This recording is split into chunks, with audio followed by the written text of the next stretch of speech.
Assalamualaikum warahmatullahi wabarakatuh. Kami dari Universitas Lambung Mangkurat, program studi pendidikan matematika.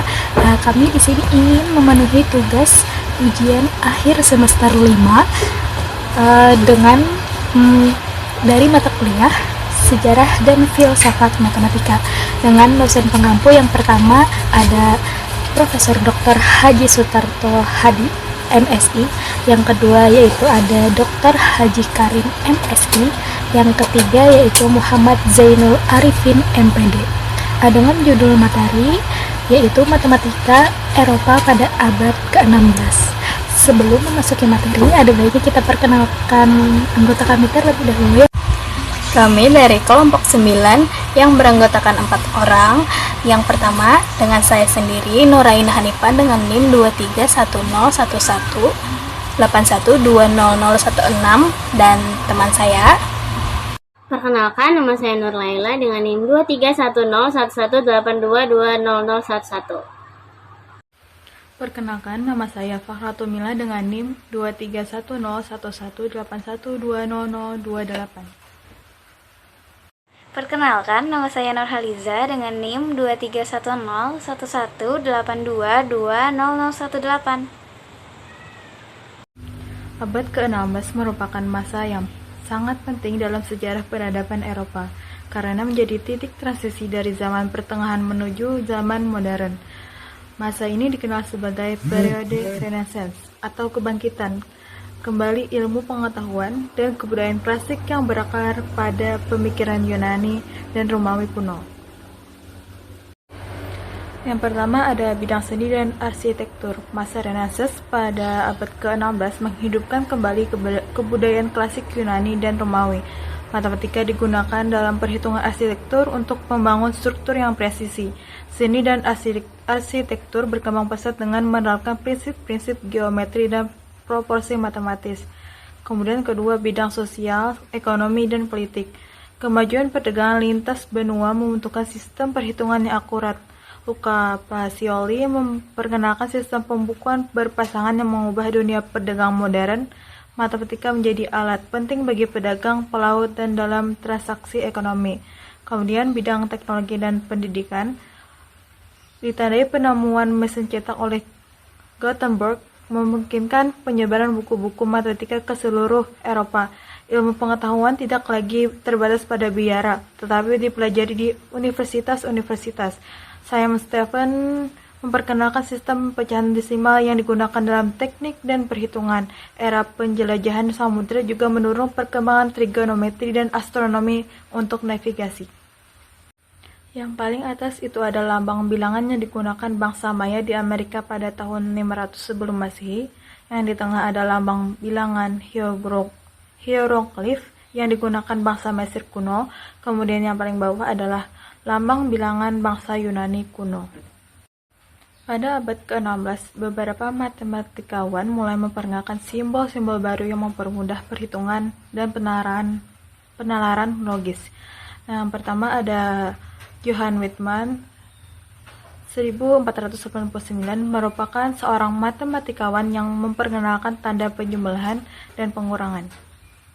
Tokoh-tokoh revolusi simbol dan aljabar. Robert Record 1510 hingga 1558 menulis karya dalam aljabar, geometri, dan astronomi.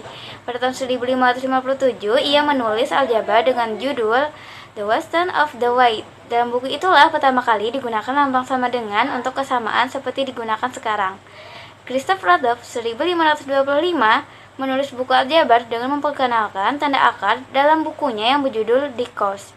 Michael Stiefel 1486 hingga 1567, seorang biarawan Jerman, menerbitkan buku dengan judul Arithmetica Integra pada tahun 1553.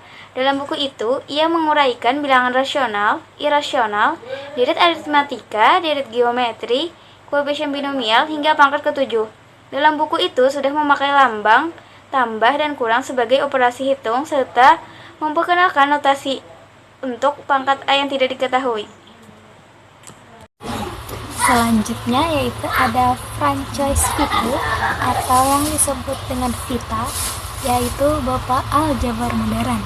Vita lahir pada tahun 1540 dan meninggal tahun 1603, memperkenalkan penggunaan huruf vokal yakni A, I, U, E, O sebagai variabel dan huruf mati sebagai konstanta. Karya Vita yang paling terkenal adalah In Artem yang banyak berperan dalam perkembangan pemakaian simbol-simbol aljabar. Di sini, Vita telah mempergunakan huruf hidup untuk menyatakan suatu variabel dan huruf mati untuk menyatakan konstanta. Sedangkan kebiasaan kita sekarang menggunakan huruf-huruf untuk menyatakan sesuatu yang belum diketahui, yang pada mulanya diperkenalkan oleh Descartes pada tahun 1637. Vita telah pula menggunakan huruf-huruf atau tanda-tanda yang berbeda untuk menyatakan berbagai pengertian tertentu yang berbeda, dan telah menggunakan huruf-huruf yang sama untuk pengertian yang sama. Vita menggunakan bahasa Latin pada notasi aljabar yang dikembangkannya. Misalnya, jika berturut-turut menuliskan X pangkat 2, dan X pangkat 3, maka Vita secara berturut-turut menuliskannya sebagai huruf A besar kuadratum untuk kuadrat yang pangkat 2 tadi, dan A cubum atau kubik yang A pangkat 3 tadi. Dan oleh para penulis berikutnya ditulis secara bisingkat seperti huruf A-nya saja untuk X, dan untuk X kuadrat tadi itu ditulis dengan huruf A besar A Q yang dimana berarti tadi kuadratum, jadi A Q. Dan untuk X pangkat 3 tadi ditulis dengan huruf A besar C kecil gitu, jadi A C, yang dimana C tadi itu cubung yang berarti kubik. Nah, selanjutnya Vita telah memperkenalkan tanda plus dan minus atau tambah dan kurang, tetapi belum mempunyai simbol untuk tanda sama dengan. Sebagai contoh untuk menyatakan seperti di pada PPT berikut ini, dan dibacanya seperti di bawahnya itu. Nah, seperti itu. Dalam menyelesaikan persamaan pangkat 4 atau kuartik yang diberikan oleh Vita mempunyai persamaan seperti yang telah diberikan oleh Ferrari. Namun bentuk umum persamaan yang diberikan oleh Vita berbeda dengan yang diberikan oleh Ferrari. Berikutnya akan dilanjutkan oleh teman saya. Alur penemuan solusi kubik ada X pangkat 3 ditambah X pangkat 2 ditambah BX ditambah C sama dengan 0. Seterusnya ada X sama dengan Y dikurang A per 3. Seterusnya ada Y pangkat 3 ditambah 3B dikurang A pangkat 2 per 3Y ditambah 2A pangkat 3 dikurang 9AB ditambah 27C per 27 sama dengan 0. Y pangkat 3 ditambah PY sama dengan Q. Y sama dengan akar kubik dari Q per 2 ditambah akar kuadrat dari Q pangkat 2 per 4 ditambah V pangkat 3 per 27 ditambah akar kubik dari Q per 2 dikurang akar kuadrat dari Q pangkat 2 ditambah Q pangkat 2 per 4 ditambah V pangkat 3 per 27. Saifun del Ferro dan Tartaglia. Dalam sejarah matematika yang sampai kepada kita yang disampaikan oleh Benvenuto Cellini dikisahkan bahwa pada tahun 1515 Saifun del Ferro 1465 hingga 1526 telah mampu menyelesaikan persamaan pangkat 3, yaitu S pangkat 3 ditambah MX sama dengan N. Namun ia telah merahasiakan cara-cara menyelesaikannya sehingga diperoleh hasilnya. Kemudian kunci jawabannya itu hanyalah diberikan kepada muridnya Antonio Fior. Pada tahun 1535, Niccolo dari Brescia yang dikenal dengan nama Tartaglia 1489 hingga 1557 menyatakan bahwa ia telah dapat menyelesaikan persamaan pangkat 3, yaitu X pangkat 3 ditambah PX pangkat 2 sama dengan N. Tokoh berikutnya bernama Girolamo Cardano 1501 sampai 1576, di mana ia menciptakan sebuah buku bernama Ars Magna yang berisi solusi persamaan kubik dari teori-teori tokoh sebelumnya, di mana X pangkat 3 tambah MX itu sama dengan N. sehingga diperoleh A dikurang B pangkat 3 ditambah 3AB dikali A dikurang B sama dengan A pangkat 3 dikurang B pangkat 3. Sehingga jika kita misalkan si 3AB sama dengan M dan A pangkat 3 dikurang B pangkat 3 sama dengan N, maka diperoleh X sama dengan A dikurang B. Sehingga A sama dengan 3 akar N per 2 ditambah akar N per 2 dikuadratkan tambah N per 3 dipangkatkan 2. Sedangkan B sama dengan 3 akar negatif N per 2 ditambah akar N per 2 dikuadratkan tambah N per 3 dipangkatkan 3. Tokoh berikutnya bernama Lodovico Ferrari 1540 mengenai sistem persamaan kuartik atau persamaan pangkat 4, di mana Ferrari menemukan X pangkat 4 tambah Px kuadrat tambah Qx tambah R sama dengan 0, maka hasil akhirnya akan mendapatkan hasil 4 dikali P tambah 2Y dikali P kuadrat dikurang R ditambah 2PY ditambah Y kuadrat dikurang Q kuadrat sama dengan 0. Tokoh berikutnya bernama Simon Stevin 1548 sampai 1626 mengenai sistem pecahan desimal.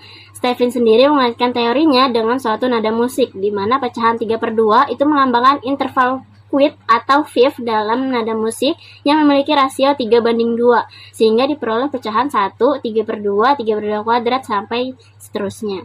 Dan Stevin sendiri merupakan suatu tokoh yang berperan penting dalam sistem perdagangan di seluruh dunia pada saat itu.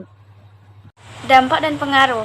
Matematika Eropa abad ke-16 memiliki dampak dan pengaruh yang signifikan bagi perkembangan matematika modern, terutama dalam bidang aljabar, teori persamaan, dan trigonometri.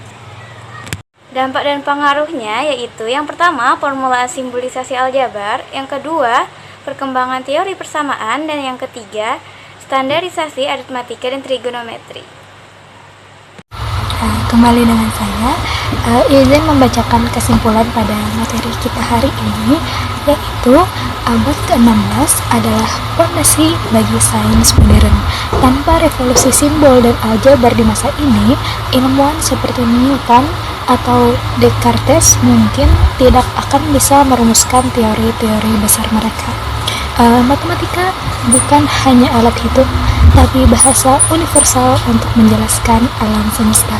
Baik, terima kasih banyak atas perhatian kalian semua. Mohon maaf jika ada salah kata maupun kekhilafan dari kami berempat.